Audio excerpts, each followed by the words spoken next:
Welcome to the second public open house for the I-29 Exit 133 Interchange Modification Study.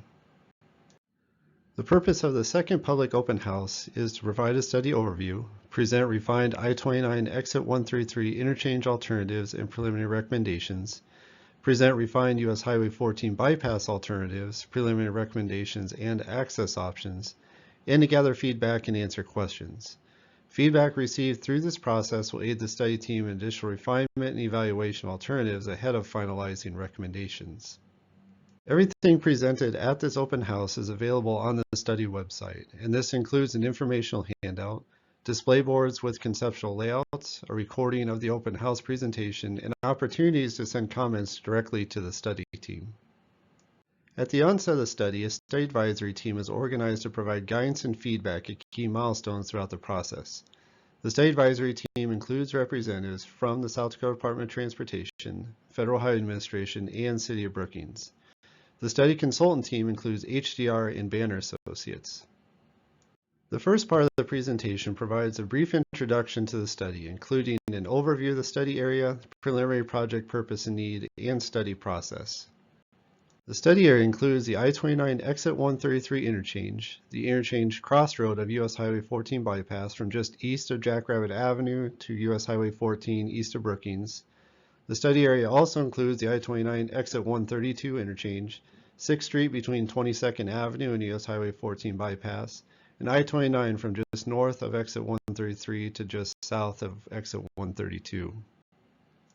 The South Dakota Department of Transportation currently has a project plan for the I-29 Exit 133 interchange and U.S. Highway 14 bypass corridor within the study area to begin in fiscal year 2029. This study will determine the recommended Exit 133 interchange configuration as well as U.S. Highway 14 bypass corridor modifications. The purpose of the planned 2029 project is to improve traffic operations and geometrics of the Exit 133 interchange and U.S. Highway 14 bypass between its intersection with 22nd Avenue and U.S. Highway 14. And this addresses three overarching needs, which includes traffic operations, structure age, and improvements to geometric performance. This also supports three goals to accommodate longer combination vehicles, or LCVs, within the interchange and along the U.S. Highway 14 bypass corridor, to support the implementation of the Brookings Bicycle Master Plan, and coordinate recommendations with planned ITS improvements within the area. Objectives of this Interchange Modification Study include developing an Interchange Modification Justification Report, or IMJR, which will recommend the most technically feasible interchange alternative. The IMJR also reflects South Dakota Department of Transportation's request to the Federal Highway Administration to modify the I-29 Exit 133 interchange. A second objective is to develop an environmental screening report, which identifies the proposed project's purpose and need, and then conducts a high-level environmental evaluation and assists in the alternative screening process. Today's open house is the first step in working towards finalizing recommendations. We are presenting preliminary recommendations for the interchange and corridor number of lanes for your feedback, and also asking for input on the various access options still being considered. Following this open house, we will go through another iteration of refinement and evaluation if needed, and will then meet with the study advisory team to identify final recommendations to be incorporated into the IMJR Environmental Screening Report. We anticipate the process of drafting these reports, reviews, and revisions to last until spring 2024. From there, the South Dakota Department of Transportation will transition into the environmental study and design in 2024, with construction anticipated to begin in fiscal year 2029. The second part of the presentation focuses on the I-29 Exit 133 interchange alternatives and includes an overview of alternatives and a preliminary recommendation. As shown in the first open house, the three interchange alternatives carried forward from the U.S. Highway 14, U.S. Highway 14 bypass corridor study were variations of a modified diamond configuration. A modified diamond is very similar to what is out there today, except that the northbound ramp terminal intersection, or the eastern interchange intersection, is shifted to the west to provide 660 feet of separation from the 32nd Avenue intersection. A shared use path on the south side is also included in all interchange alternatives. The primary differences between the three alternatives focus on number of lanes, with two examples shown below. The interchange bridge and U.S. Highway 14 bypass segments may include a 3-lane section, which reflects a single through lane in both directions, plus a center left turn lane, Or those same interchange crossroad elements may include a multi-lane section, which reflects 2 through lanes in each direction, plus width in the middle for left turn lanes. The first modified diamond alternative includes a 3-lane bridge, which accommodates a single lane in each direction plus a center left turn lane. This 3-lane section then extends away from the interchange along the US Highway 14 bypass corridor. The second modified diamond alternative also incorporates a 3-lane bridge and a 3-lane section within the interchange. However, this alternative incorporates a multi-lane cross-section on US Highway 14 bypass segments extending away from the interchange. And this is where 2 lanes are provided in each direction and lanes are added or dropped at the interchange's ramp terminal intersections. The third modified diamond interchange alternative carries a multi-lane section through the interchange, providing 2 continuous through lanes in both directions plus width for a left turn lane. A raised median is also included on US Highway 14 bypass through the interchange and has been designed to accommodate the large vehicles that frequent the interchange.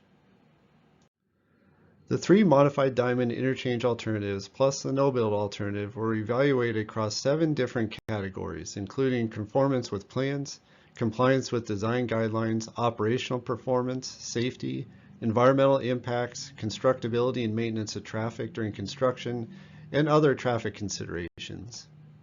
And based on the interchange evaluation, the study team's preliminary recommendation for the I-29 exit 133 interchange is the 3rd modified diamond alternative that includes the multi-lane bridge and multi-lane US Highway 14 bypass corridor. Again, this alternative carries 2 continuous lanes eastbound and westbound through the interchange, plus width for left turn lanes and a raised median to separate opposing directions of travel. Within the evaluation, there are several key differentiators for the multi-lane bridge, multi-lane corridor modified diamond alternative.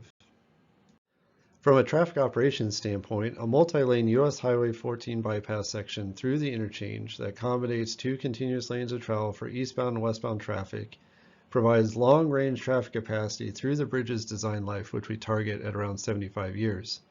The recommendation also shows a slight reduction in predicted crashes with the operational and geometric enhancements incorporated in the alternative. A second key differentiator focuses on whether traffic could be maintained across I-29 during construction. The multi-lane bridge in the recommended alternative can be constructed on alignment through either full closure or one half at a time, likely starting with the south half while traffic is maintained on the existing bridge. This provides the South Dakota Department of Transportation flexibility to continue working with area business owners and other stakeholders on maintaining traffic through construction. The 3-lane bridge does not provide this flexibility and required the interchange crossing to be closed while the existing bridge is removed, and the new bridge is constructed in its place to maintain the existing roadway alignment. Lane continuity, route reliability, and driver expectancy are all key benefits of providing 2 continuous through lanes in each direction through the interchange.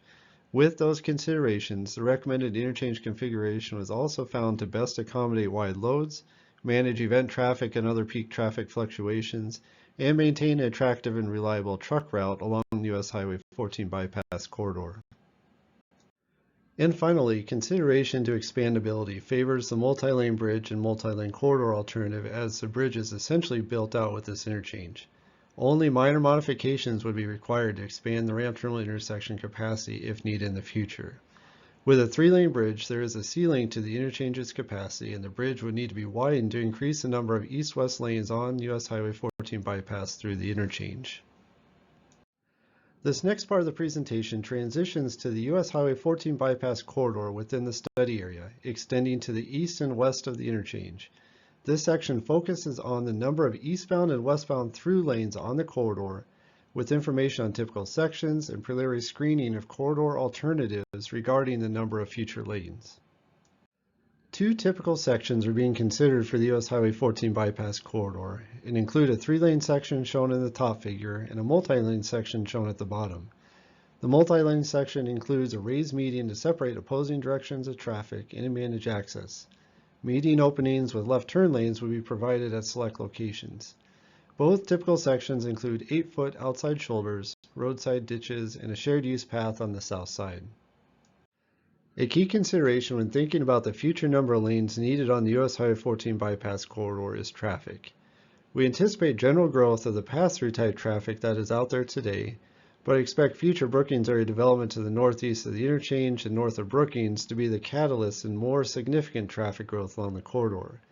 Since 34th Avenue is the eastern north-south arterial connection for this development, it is anticipated the primary traffic growth on US Highway 14 bypass corridor is going to occur west of 34th Avenue, and thus reflects a transition point with higher volumes to the west of 34th Avenue and lower volumes to the east. The overarching US Highway 14 bypass corridor alternatives were evaluated using the same evaluation categories as the interchange alternatives, with a focus on number of through lanes in each direction provided on the corridor. Based on the evaluation and consideration to future development, traffic growth, and traffic patterns, the study team is recommending US Highway 14 bypass corridor be reconstructed as a multi-lane section west of 34th Avenue through the Equestrian Center west of 22nd Avenue to provide 2 continuous through lanes in both directions, plus a raised median with width to accommodate left turn lanes at median opening locations. To the east of 34th Avenue, a 3-lane section is recommended to provide a single through lane in each direction plus a center left turn lane. Similar to the key differentiators within the interchange alternatives evaluation, a multi-lane US Highway 14 bypass corridor west of 34th Avenue provides the best designated truck and LCV route benefits, as well as operational performance and safety at major intersections and throughout the corridor as a whole. There are also other notable traffic benefits with providing 2 continuous through lanes in both directions, such as lane continuity, route reliability, and driver expectancy for all users, accommodating wide loads, and managing event traffic. As noted on an earlier slide, traffic volumes are expected to be considerably less east of 34th Avenue when compared to west of 34th Avenue. A 3-lane section between 34th Avenue and US Highway 14 with a single through lane in each direction plus a center left turn lane best reflects the capacity needs for this segment while still providing similar benefits as a multi-lane corridor west of 34th Avenue. The fourth part of this presentation provides an overview of the US Highway 14 bypass corridor multi-lane alternatives to highlight variations in the options for managing corridor access. At this point, no recommendations have been made on the US Highway 14 bypass multi-lane corridor alternatives west of 34th Avenue. The evaluation and screening with regard to number of lanes in the previous section of the slides eliminated the 3-lane segment alternatives west of 34th Avenue and carried forward all multi-lane segment alternatives. These multi-lane alternatives include either a 4-lane divided corridor or multi-lane hybrid corridor. All multi-lane corridor alternatives carried forward incorporate US Highway 14 bypass intersection improvements required to meet long-range operational needs. Your feedback on the potential access modifications in these alternatives will aid the study team in determining recommendations for future US Highway 14 bypass access west of 34th Avenue. As stated in the first open house, access management is not taken lightly by the study team. Extensive national research has proven significant safety benefits by managing access, reducing conflicts, and providing safe opportunities for traffic to turn to and from major roadways. The predictive safety analysis completed for this study highlights the expected safety benefits associated with each of the alternatives. Access management techniques incorporated into the multi-lane corridor alternatives include raised medians, frontage and rearage roads, and access modifications such as closure, consolidation, or relocation. It is also important to consider the anticipated traffic growth along the corridor. While it may be easy to turn to and from the existing driveways today, we expect those movements to become more difficult as corridor traffic continues to grow and the availability of acceptable gaps in traffic to complete a turn decreases. This is particularly important when considering the larger, slow-turning vehicles that frequent this corridor.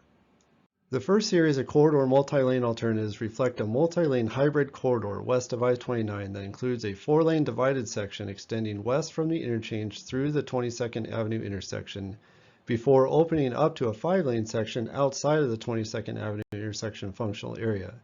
Driveways in the 5-lane section would have full access. For this alternative, W-2A, driveways within the major intersection functional areas are closed and rerouted to adjacent access via frontage roads. 2 additional multi-lane hybrid options are shown on this slide.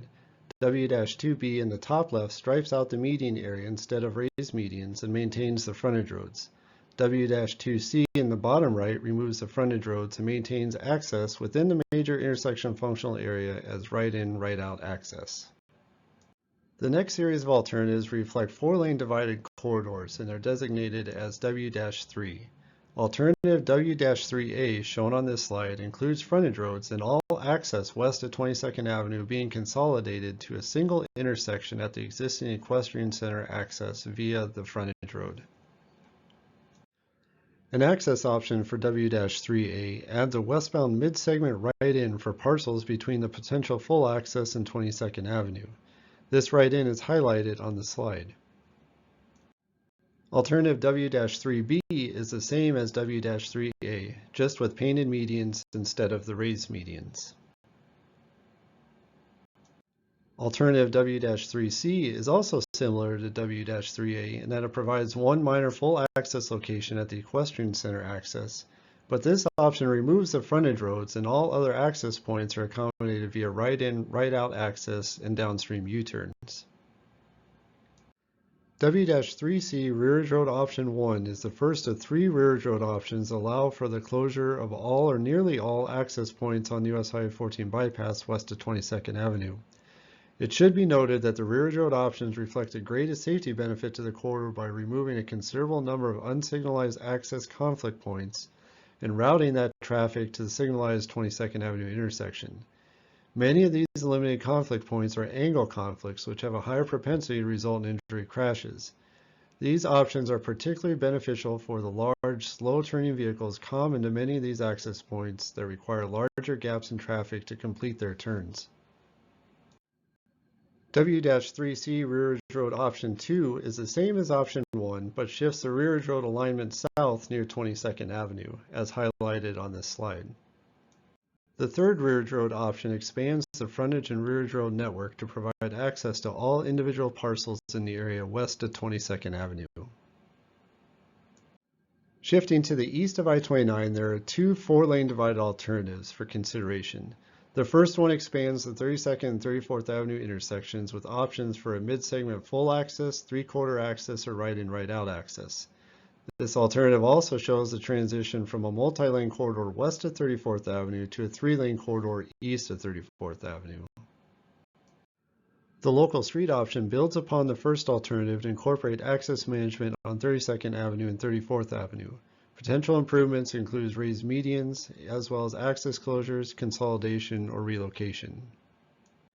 Two 211th Street/18th Street connection concepts were also developed to help illustrate potential improvements for consideration as part of a future project, future development, or as opportunities arise. The fifth part of this presentation focuses on US Highway 14 and US Highway 14 bypass intersection alternatives and provides a preliminary recommendation. The first alternative, shown in the top right, is an urban intersection that tightens all movements up to a single intersection and sets the intersection up for future signalization. The second alternative, shown in the bottom right, is a continuous green T intersection where eastbound through traffic bypasses the future signalized intersection on the south side of a raised median. All other movements would travel through a signalized intersection. Both alternatives could open as stop control similar as today and then be signalized when warranted by traffic volumes or other criteria. And based on findings from the intersection evaluation, the study team's preliminary recommendation for this intersection is a continuous green T intersection due to the operational and safety benefits provided by the alternative intersection. And finally, the concluding portion of this presentation includes information on opportunities to provide feedback. There are a number of display boards for review in conjunction with this open house, and all boards are available on the study website. Would like to note that a ribbon has been added to the conceptual layouts to indicate whether the alternative is being recommended or eliminated from further consideration. The multi-lane US Highway 14 bypass alternatives reflecting the access options still being considered have no ribbon on them. As a reminder, we are looking for your feedback on preliminary recommendations and multi-lane US Highway 14 bypass access options still being considered. We want to stress that now is the time to provide this feedback so we can incorporate it as part of the study. There are multiple ways to provide comments, including filling out a comment card, submitting comments directly through the study website, or reaching out to any of the study contacts. And this concludes our presentation. We would appreciate comments by Friday, December 1st, so we can move into the final phase of the study that includes identifying final recommendations and drafting the final reports. Thank you for your interest and participation in the study.